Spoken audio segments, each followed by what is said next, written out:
കുറഞ്ഞ കാലയളവ് കൊണ്ട് തന്നെ ടെലിവിഷൻ പ്രേക്ഷകരുടെ പ്രീതി നേടിയ ഹാസ്യ പരമ്പരയാണ് ചക്കപ്പഴം. സീരിയലിലെ കുട്ടിത്താരം റൈഹു മുതൽ പ്രധാന കഥാപാത്രമായ ഉത്തമനായി എത്തിയ ശ്രീകുമാർ വരെ പ്രേക്ഷകർക്ക് വളരെ പെട്ടെന്ന് പ്രിയപ്പെട്ടവരായി മാറി. അക്കൂട്ടത്തിൽ പ്രേക്ഷകർക്ക് പ്രിയപ്പെട്ട ഒരാളായി മാറിയ വ്യക്തിയാണ് പൈങ്കിളി എന്ന കഥാപാത്രമായി എത്തിയിരുന്ന ശ്രുതി രജനീകാന്ത്. ബാലതാരമായി സീരിയലിൽ എത്തുകയും പിന്നീട് സിനിമയിൽ അരങ്ങേറ്റം കുറിക്കുകയും ചെയ്ത ശ്രുതി ചക്കപ്പഴത്തിന് ശേഷം സിനിമയിൽ സജീവമായി. ചക്കപ്പഴം അവസാനിച്ചുവെങ്കിലും തന്റെ ആരാധകരുമായി വിശേഷങ്ങളെല്ലാം പങ്കുവയ്ക്കാറുണ്ട് ശ്രുതി.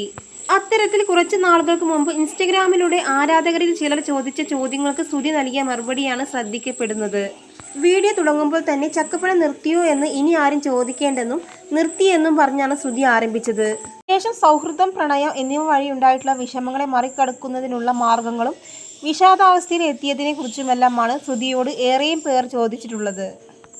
എല്ലാവരും ഉണ്ടെങ്കിൽ ചിലർക്ക് ഒരു വീക്ക് പോയിന്റ് ഉണ്ടാകുമെന്നും അത്തരം സാഹചര്യങ്ങളിലാണ് അവർ വിഷാദാവസ്ഥയിൽ എത്തുന്നതെന്നും അത് എല്ലാവരും മനസ്സിലാക്കണമെന്നുമാണ് ഡിപ്രഷനെ കുറിച്ചുള്ള ചോദ്യത്തിന് പ്രതികരിച്ച് ശ്രുതി പറഞ്ഞത്.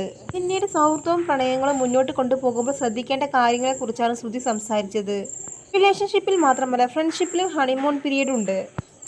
ഒരാളെ അടുത്ത് അറിയാവുന്ന സമയം, അവിടെയാണ് നമ്മുടെ ഫ്രണ്ട്ഷിപ്പ് ബിൽഡ് ചെയ്യുന്നത്.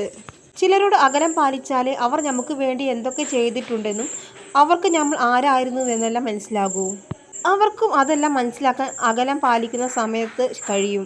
അതുപോലെ ഡിപ്രഷൻ അവസ്ഥയിലായിരിക്കുമ്പോൾ ആരും വന്ന് നമ്മളെ ഹെൽപ്പ് ചെയ്യില്ല. അത് ചെയ്യേണ്ടത് നമ്മൾ തന്നെയാണ്.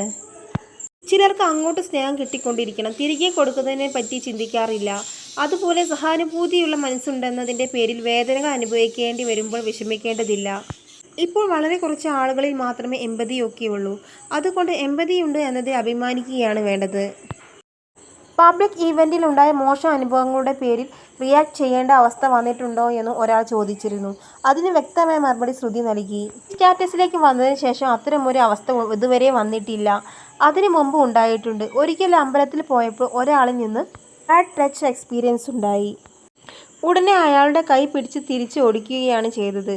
അല്ലാതെ ആളെ കൂട്ടാനും ബഹളം വെക്കാനും നിന്നില്ല.